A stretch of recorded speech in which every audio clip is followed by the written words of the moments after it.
Hi guys. Excuse me. Now, you've been waiting for this for a long time. I try to go through it kind of quickly. My take on it is not perfect, but I think I'll be able to give you the information that you need to get started. I read through this book with Josh today, talked to him about the importance. We're going to learn to read it kind of in a storytelling way, more American Sign Language and less English to start with. And then later we'll bring the English word order in more and more. But we're going to follow the shared reading project model, which is to try to read it to Josh like a deaf parent would. So one of the main things they talk about is literacy, making sure he understands all the parts of a book. There's the front and the back, and there's the title here and all that. So I can't keep it visible the whole time like you will when you're reading to Josh, but let me just tell you what's on each page. So on the cover, the banner says, I can read beginning reading 1. So for that, use your index finger, not the pinky finger like you may have learned for I. You use the index finger. For ASL, I and me are the same. I, A's, bend your wrists down and say can. They kind of move down, can. Read. And try to change that so you can see the sign a little bit. Just these two fingers moving across. I can read. It moves in kind of a Z shape down the page. Read. And then the little circle banner in the top says beginning, same sign for start. Beginning reading number 1. The title is, we're going to avoid using signed English signs like the. We're going to spell those words as much as we can when we have to do something word for word. So we're going to say T-H-E, the, horse, in, Harry. We're going to use this for Harry. Josh thought this up. Harry's. And the way I did that again, H for Harry, right on. I'm signing with my right arm, and it's across to my left breast. Harry, and I make an S, and I twist it. It starts facing away from me and twists toward my thumb. I can see my thumb now. Again, Harry's room. Now, really pure ASL would just use flat hands to describe the room. Here's the front of the room, the back of the room, and then the two walls. Notice my one arm is higher than the other when I sign this. But you could do it with R's too, and that's acceptable. I think most time, room, okay? Oops, I did the C sign. Don't do that. T-H-E, the horse in Harry's room. The way a deaf parent would then sign it with Josh would be, this is the sign for right. Like you're holding a pin. Writer, who? And look at my face with the eyebrows down and the mouth kind of rounded. Who? And then you would spell the name of the author. So in this case it's Sid Huff. Sorry, me scratching my ear is not a sign. Sid Huff. And then the next thing you would ask would be the illustrator or the drawer. The illustrator. I'm using my pinky finger like I'm drawing a picture on the palm of my hand in a zigzag going down.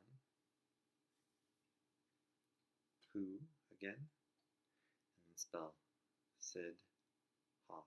You could say it's the same. Okay, the same person. So moving on. Inside the book, there's some information for adults that Josh doesn't have to worry about.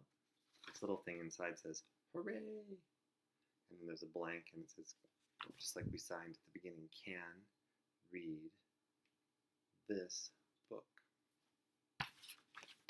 Actually, just to be really following the rules, book, probably should do it 2 times. The motion is twice.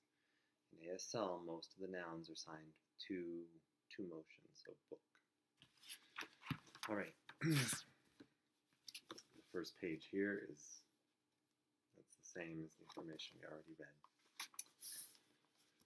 All right, first page. What I want you to remember is that American Sign Language sets up the time first then the place, almost as though it's making a picture, and then the objects and the people within that space move around. So it kind of becomes almost like an animation or a visual movie. Can't always animate it. There's not always action that's really expressive, but at least you can kind of see. So, what we're going to do for this page, the words say, if I were signing it in English, I would say, Harry had a horse in his room. And I'd say, nobody, no person knew. Yes, for English, we're adding all those time markers to each sign. That can be really complicated and hard for kids at the beginning. So what we're going to do instead is we're going to switch. I know it feels kind of weird for us because we're focusing on teaching him English. The goal is to be developing his ASL understanding and language base at the same time that we're developing the English. We want him to have a strong language base in both. So the way I would sign this, and again, I'm not a native ASL user, but I would set up at the beginning the time. I would do it one time right at the beginning. This happened before. And then I would sign the boy, and I would point, and I would spell his name because it's the first time. Harry. Tap my chest for his name sign. Sign name sign. Point to him. He have or has. And you could sign really like, wow, that's kind of strange. The way I would sign the nobody knew is like, I'd sign like other people or others. They didn't know. Okay, that's probably the easiest way. Boy, then you spell his name, and then say name sign. Point again to him. You can use both hands, be creative here. He had a horse. And be mindful of your facial expression. It really has to show. That's kind of like a what? Kids don't normally have horses in their rooms. And then others didn't know. I put both hands up, turn them away. You can do it with one hand, don't know. Using both together kind of makes it more emphatic. Okay, next 2 pages.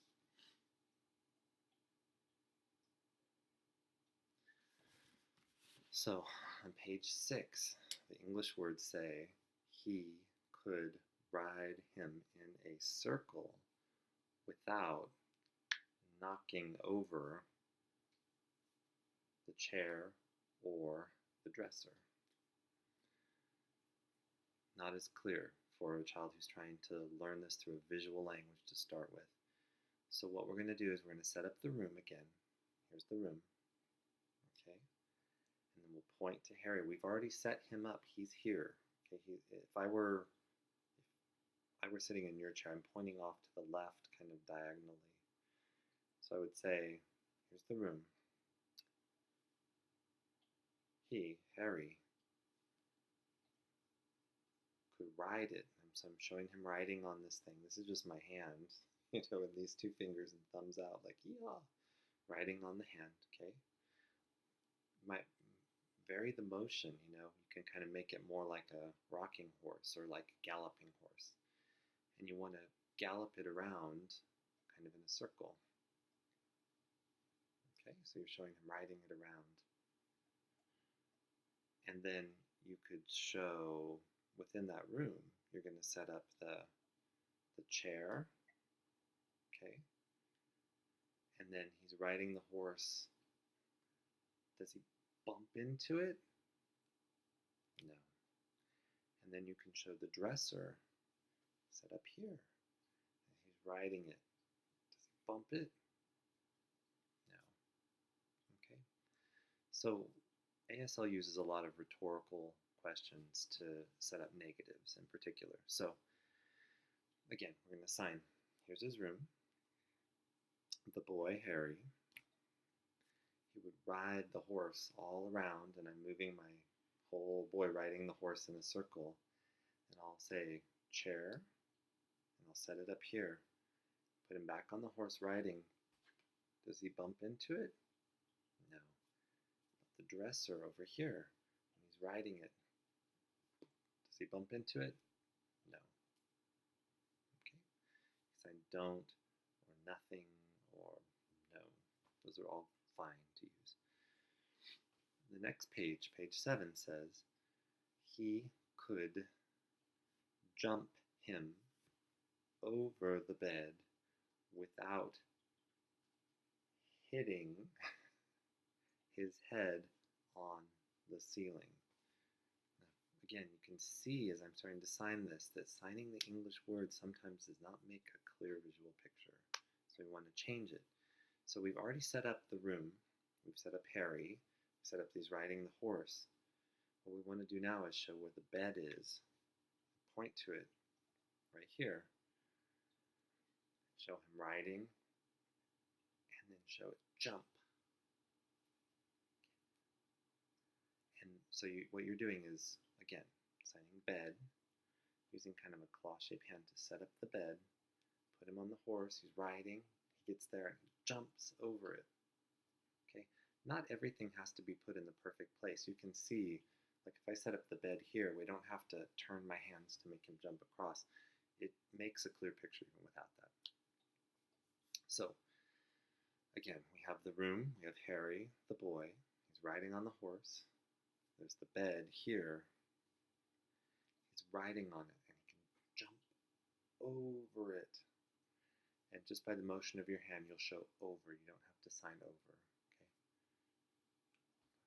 And then it says without hitting his head on the ceiling. So when you show it going up the second time, you can say his head, does he hit it on the ceiling? And then wiggle that finger for a question mark. Shake your head. No. Okay. So again, page 7 all together. We've already set up Harry. We've already set up the room. So you really don't need to sign those things again. You can show him on his horse. Then you show the bed here. He's riding the horse again. He can jump over the bed. Can. Then